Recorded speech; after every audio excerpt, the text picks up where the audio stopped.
videos and putting them on Facebook. A lot done changed with me um, since I last posted a YouTube video. I no longer live in Texas. I live in South Carolina.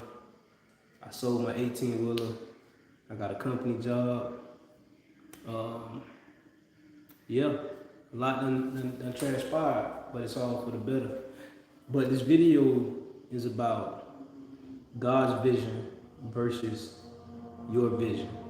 And I was inspired to post this video or create this video because I was having a conversation with a friend of mine, and it just kind of, I was reflecting on my life and he was reflecting on his, and what what I seen from that was how limited my vision was for my own life, and how limited my vision has always been for my own life. And I'm not trying to downplay like my optimism or the way that I want to, I want my life to be, but my vision is never I never see, like I can never see this, you might get glimpses of it in a dream, God might reveal certain things, but I couldn't see my life being what it is today when I was 8 years old, when I was 23 years old. That was like the darkest part of my life, the roughest part of my life,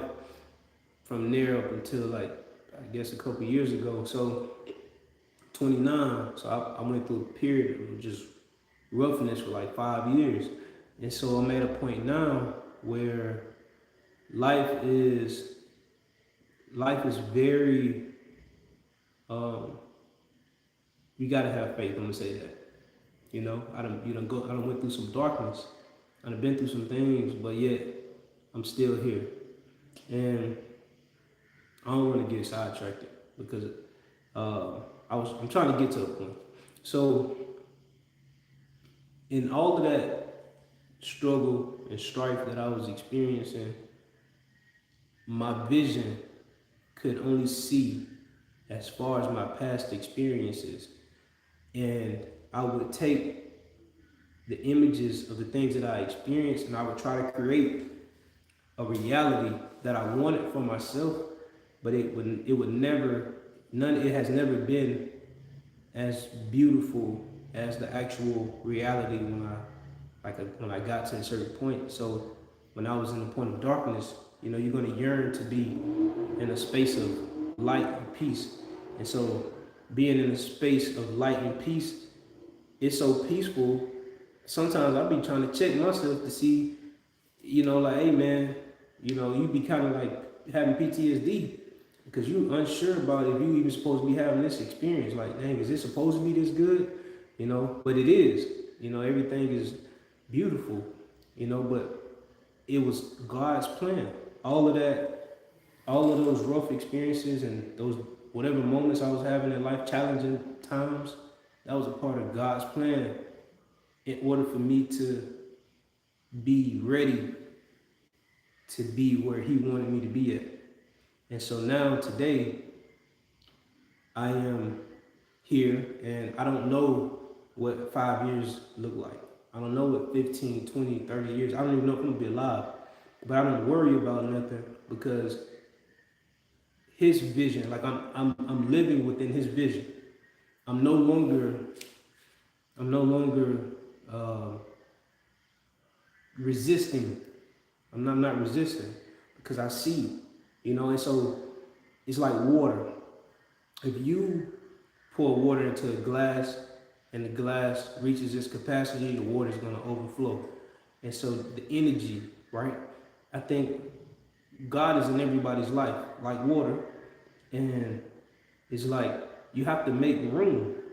If you don't make room for God to pour blessings, or, if you don't make space for new things to enter into your life, for new experiences to be experienced, for new people to come into your life, if you don't make space for it, then you won't be able to see what it was that was intended for you. You'll feel as if, man, it ain't going how I wanted to go. it's bad over here, man. It's falling apart. But it's really not falling apart. Your vision was limited. So you're basing new experiences on what you think could happen. You know? And so while you're moving forward in your life, you steady thinking like, oh man, you know, I already had this experience, so what if this happened again? You know, or oh man, I want this job, but you know, I want some money too. And instead of me implementing my faith, I'm gonna go chase the money. And so it's like the story of the rich man. You know, Yeshua like, hey man, if you give up your riches and you come with me, you're gonna be good. But the rich man, he couldn't give up his riches. He was more attached to the world than he was than he had faith. He had more faith in the things that he had attained, or at least he thought that he had obtained by himself. He had more faith in that. So his faith didn't activate. And so I feel like your faith will be activated when you surrender to the vision that God has for you. And you can't see what that vision is. I can't see what the vision is that God got for me. Like, my life has just been unfolding, but I've learned to not get in the way of it unfolding. So I've made decisions, or at least I think I made decisions, and some based on faith. And people say, oh man, that was a bad decision. Well, I wouldn't have done that. But everything has been working out for me. It always work out for me. I don't care what it is, it always work out for me. Every single time. I make over $30 an hour. I sold my truck. Like it don't, and I'm not saying this stuff to say, oh look at me, hooray, you know, like it ain't about that. I'm saying this stuff to just say that 5 months ago, me and my family was living in my semi truck. No, we stayed in the semi for 5 months. We are, what this is, July, so 3 months ago. So 3 months ago, we was in the semi, but we was in the semi for 5 months. You know, like me, my old lady, and my 2 kids. This is where we was at. This was life. And in that time frame, I didn't know when we would have somewhere to stay at. I didn't know when we was going to, you know, find a house or nothing. Like, it was just like, I had faith though. You know, I was like, okay, one thing I know about God is that He ain't gonna let us down. He ain't never let us down. So yeah, this situation looked rough, but all we have to do is just endure. And we endured, and we endured, and we thought we was gonna go to Savannah, Georgia. I was trying to go back home to Jacksonville. I was trying to go to Tallahassee. I was trying to go down to Tampa. It was like those were the places that we wanted to live. But yet, that ain't where God wanted us to be. He wanted us to be there. And so we ended up in South Carolina. This was never on our list. This was never on my mind. Never crossed my mind at all. Like, I didn't care to be nowhere in the Carolinas. I was trying to be in the South, you know what I'm saying? Like, where I'm from. And we just ended up here. And so instead of me being resistant to the vision that God had for me and my life and my family, I was like, okay, this who messing with us, this is what, the water's flowing this way, meaning that there was no resistance. Like when we put in the application and this and that, like I ain't have money for the deposit, but all of a sudden they got some kind of deposit insurance. So instead of paying the $2,000 that they wanted, I only had to pay $400. Like, come on, bro. Like I didn't even know that before when I applied. Like I was thinking, okay, I gotta borrow, or I have to work, or I have to wait a few weeks before I can apply. So, you know, you never know if somebody's gonna get it before you. So, you know, I was thinking in those terms, but God was like, no, bro, I got you, don't worry about it. Oh yeah, we got this option right here, just pay this. Let me see if you approve. My credit was good enough. Boom, you approve, pay this. It's paid. Lights, everything, gas, water, boom, boom, boom, everything falling in line. I'm like, oh man. But we in the house, boom, now we was in the house, we ain't have nothing. All our stuff was still in Houston. So we gave away a lot of furniture. And we ain't had no bed. The kids don't have no bed. We was sleeping on the floor upstairs. Our dogs are still in Texas. We had one vehicle. My pickup truck was still in Texas. Everything was still in Texas. So for like a month and a half, we was on the floor until I bought us like air mattress, you know, and then my truck started breaking down. So I'm trying to figure out how I'm gonna pay the rent. But I had been praying to God, hey, I want to be home every day, right? I want to be home. I want to be home. I want to be home. And so every time I fix my semi, my air compressor went out on me. Boom, 2 bands, $2,000. Then that following weekend, my injector go out. It went out. It was put in, but the shop didn't honor the warranty. So I took it out and I put it in myself in my Detroit 60 Series 14 liter. I took the injector, I took the heads off and the engine brake, rocket arms, you know, whatever. That's what I took off. And I put the injector in, boom. So I'm driving the truck good. I go pick up a load. My turbo go out on me as soon as I go get the load. Now all this stuff is happening right where I live at. So I'm like, okay, I'm finna fix it. So I'm thinking the turbo like $1,200, something like that. And the turbo, $2,600. Freightliner trying to charge $4,200. I'm like, y'all crazy. So I found one, a new one. I go get it. I ain't never took a turbo off as 18-wheeler. I took the turbo off and put the turbo on. So I'm put the turbo on the truck. I drive the truck. I book a load. I drive the truck. I'm trying to go to work, make some money, right? I'm trying to do it my way. No, truck is acting funny. It's acting weird. So I park the truck and I go jump in somebody else's truck for a few weeks. But me jumping in that person's truck at Landstar for a few weeks, that man allowed me to use his truck with Landstar trailer and go get all my furniture from Texas, including my pickup truck. I put all that stuff in the back of an 18-wheeler and I drove it up here to where I live. And so right after I got out of his truck, my truck sold. I sold my truck, boom. I sold it basically, boom. So then I applied to some jobs. I'm at the house for about a week and a half. I get a call. Yeah, we want to, bring you in for an interview. I get a job. Now I'm applying to jobs, all the jobs paying 26, 27, 28 hours. I'm thinking, okay, that's all I'm gonna get. None of those jobs called me back. The job that paid the highest is the job that called me back. I didn't know that. I didn't know I was gonna get the job. But I say all of that to just say that I wasn't looking for, my vision was limited. My vision wasn't like God's vision. God's vision for what he wanted for me and my family was greater than what my vision was for me and my family. And so, you have to have faith, man. You just got to implement your faith. You can't think that, your understanding of things is the only way. You shouldn't do that. You shouldn't do that. It's not advised. I wouldn't advise that you continue to live life that way, because you will only see how things, you will primarily see why things won't work versus seeing why things can work.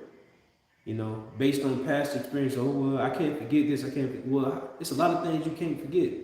But if you're going to let the things you can't forget stop you from moving forward, then you're going to forever be in that space where you can't forget. And so, you have to surrender, and you have to know that no energy is wasted. No experience is invaluable. Every experience is valuable. Everything that you experience in your life is valuable. So you have to be able to be in that space, man. You have to be able to receive the knowledge from those experiences, from those moments. And the more you make peace with life the way that it is, the more you become a part of God's vision. The more it's like being in God's will. Or somebody, you don't know, before somebody passed away, unless they tell you about their will, you wouldn't know what they wrote in their will. But them leaving, when they pass, you're gonna find out what they ordained for you. And so it's one of those type deals, like, you never know what God got for you, man, so don't block your blessings. Don't block your blessings with your vision, because your vision can be limited. Your vision can be tainted. But God's vision is pure. God's vision is infinite. And no man, nobody can get in the way of God's vision for your life. The only thing, or the only person that can interfere with God's vision for your life is you. So do your best to get out of your way, to get out of God's way, and keep your faith. Cultivate your faith. It is like a flame. It's a fire. Cultivate it. It is the light. When everybody, travel light and all this, the Statue of Liberty, and you look, all that light stuff. That's faith, man. You gotta cultivate the flame. You have to cultivate your faith, because that's what's going to get you through the darkness. That's what's going to get you through this world. That's what's going to help you find peace within yourself. No matter what it is, it's just like a tool, bro. It is like the greatest tool known to man. The philosopher's stone.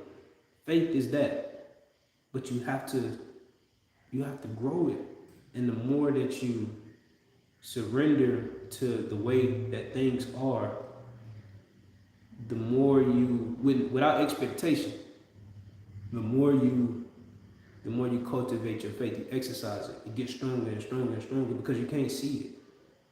It's not like tangible. You can't see it, but it can be seen.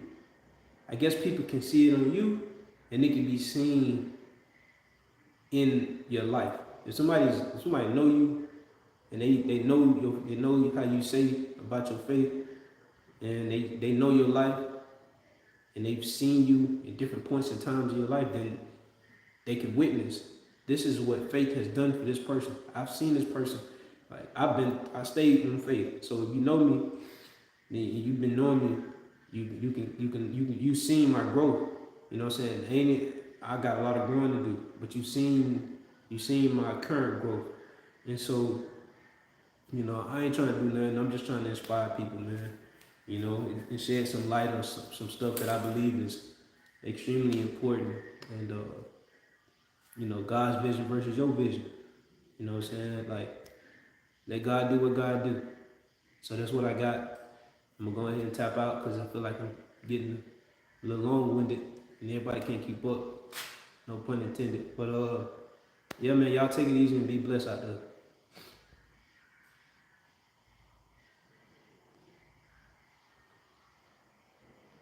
I don't know how to end it, so he ain't wanna let me in. I done broke my phone, man. I don't want to hit the X button, because I don't think that's good.